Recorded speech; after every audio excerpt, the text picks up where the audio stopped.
colonel, cher ami, Ouattao, j'ai donc la lourde tâche de te rendre ici l'hommage ô combien mérité de tes compagnons de lutte. C'est à ce titre que je prends donc la parole, en leur nom à tous.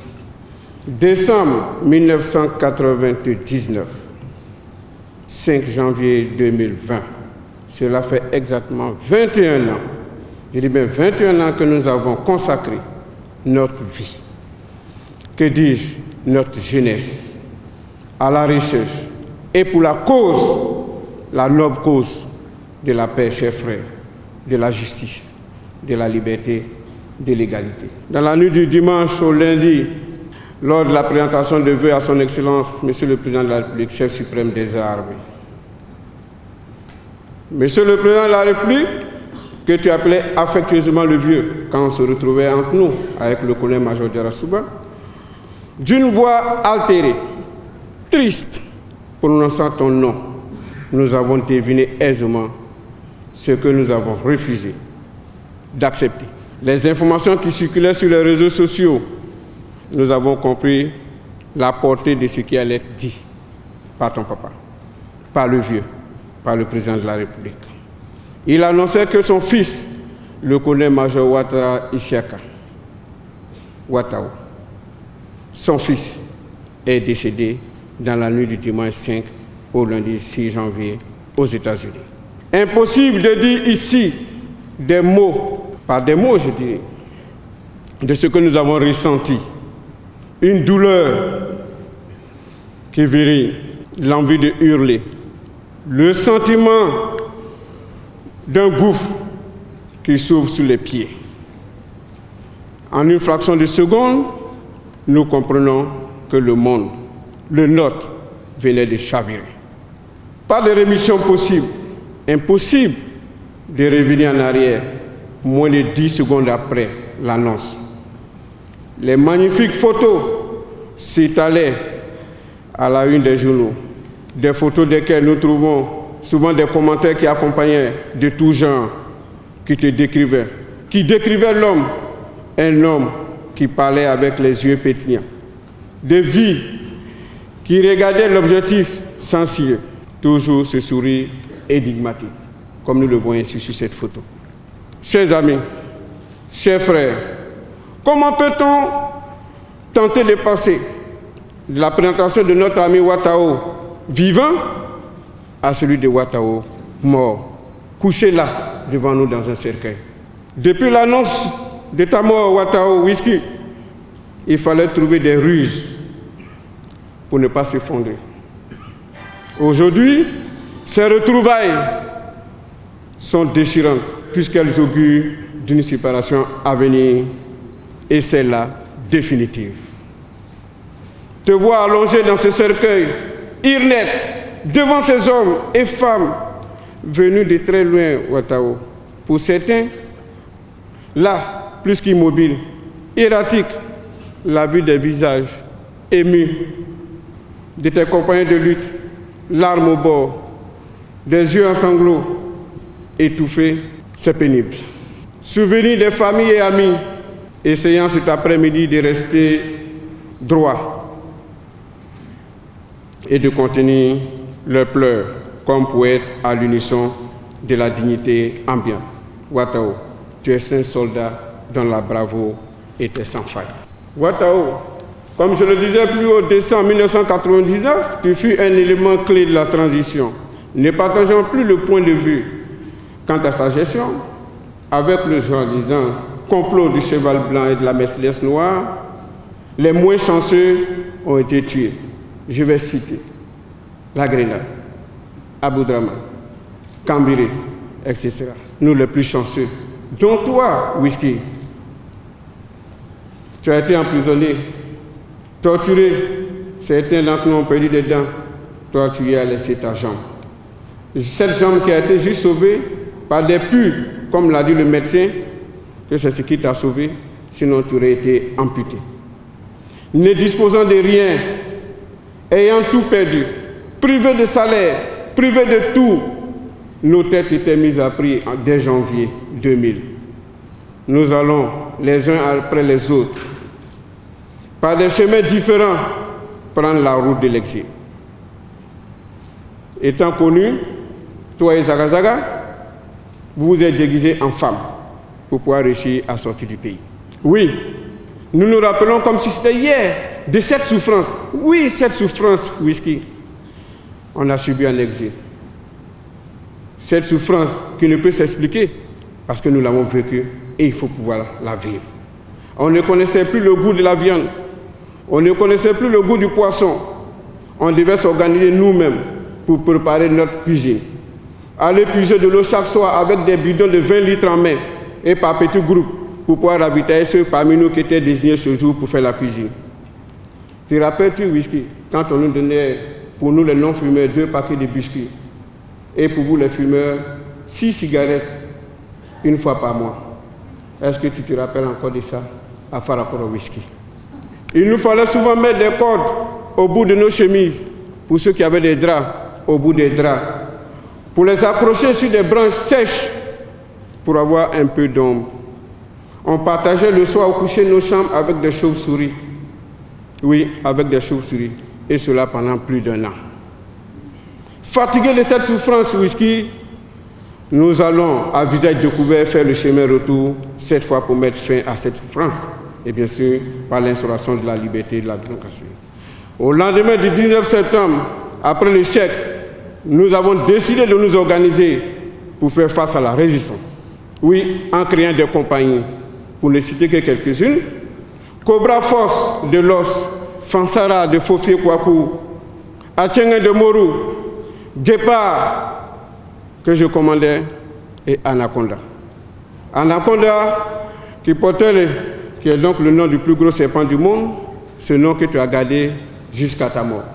Plusieurs d'entre nous n'ont pas eu cette chance. Yeo Draman qui a le bras amputé à Korogo, Kolo numéro 2 qui vit dans un fauteuil roulant qui a perdu la membre inférieure, Petit Cobra, Tio Garba, Zaga Zaga, Koulibaly Yerogogo Dichuk, Kono Denteme, Kapele, pour ne citer que ceux-là. Aujourd'hui, cher frère Whisky, tu viens t'ajouter à cette bien déjà triste et longue liste des vaillants combattants tombés aux premières heures. Oh oui, la mort, implacable qu'elle est, venait de nous enlever à jamais Saha Belebele, un homme de valeur, un élément essentiel tant pour le chef suprême des armées, son papa, monsieur le président Alassane Dramane Ouattara, que pour la hiérarchie militaire et la troupe. Ouattara, ton départ, vient de créer un vide incommensurable.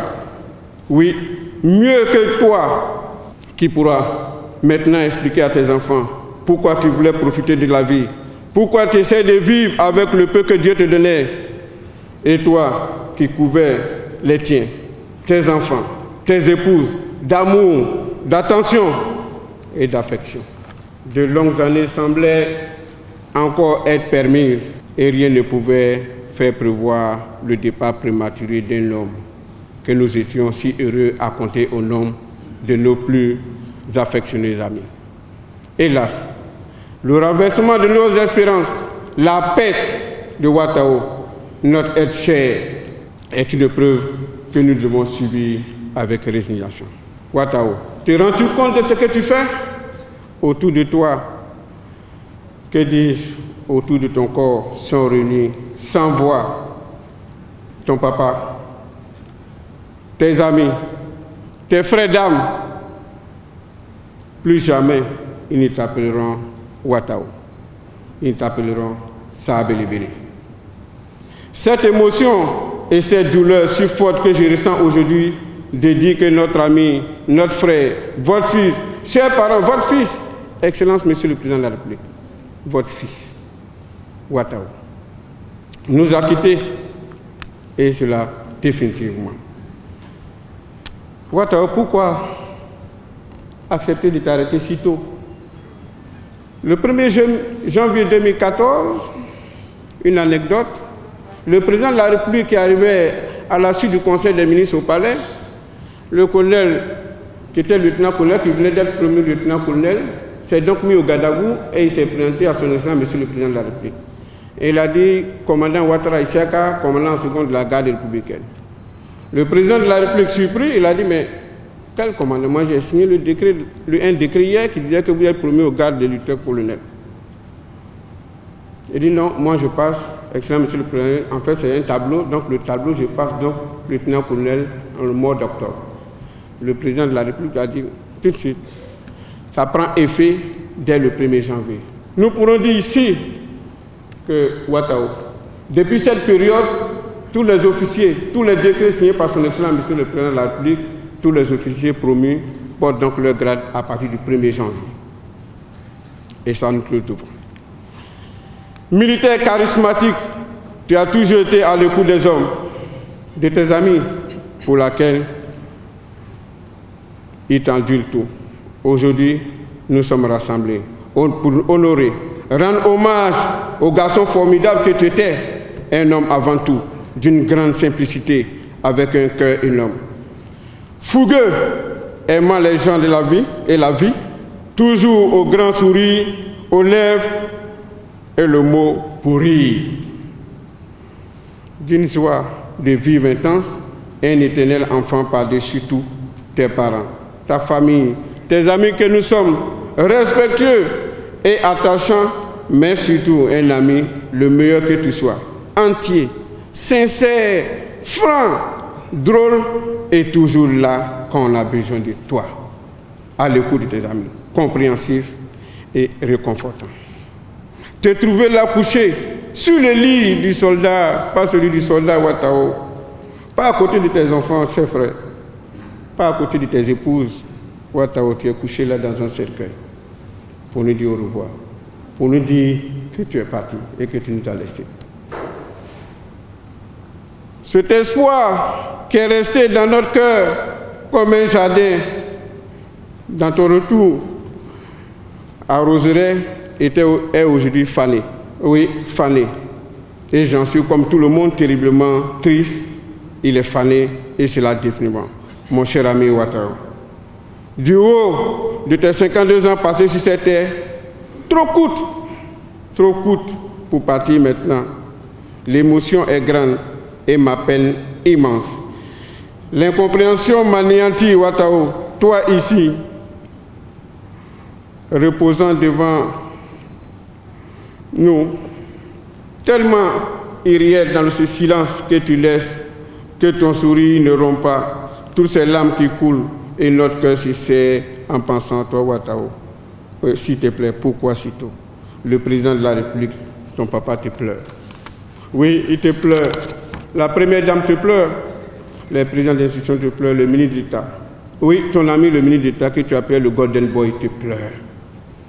Le chef d'état-major, apparemment, à chaque fois que vous vous croisez, c'était même plus de relations entre chef et subordonné, c'était plus amical. Il te pleure. Le commandant supérieur de la gendarmerie, ton grand frère, que tu appelais le grand frère, te pleure. Ton ami, le DGPN, tu ne l'as jamais appelé mon général, tu l'as toujours appelé, excusez-moi la couille, il te pleure. Ouattao, tu as dit au colonel-major Derasouba que tu allais, oui, pour des soins, et que tu passerais le Noël aux États-Unis, et que tu reviendrais fêter le 31 et le 1er janvier avec lui ici à Abidjan. Tu rappelles-tu quand tu lui disais sans finir, tu allais le trouver à la maison, tu as dit sans finir. Il m'a dit, seul vous deux, vous savez pourquoi tu lui avais dit sans finir. C'était un moment terrible de lui aussi sa vie. Le colonel Sako t'a envoyé un message de félicitations pour ta promotion. Il te pleure. Ouattao. Les Farakorossiens te pleurent. Ton papa est inconsolable, il te pleure. Ton frère et ta soeur te pleurent. Ouattao, je regarde les visages. Des enfants, oui, ils sont trop jeunes pour être orphelins. Whisky. Ils sont trop petits pour être orphelins. Ils te pleurent, car ils n'auront plus d'amis.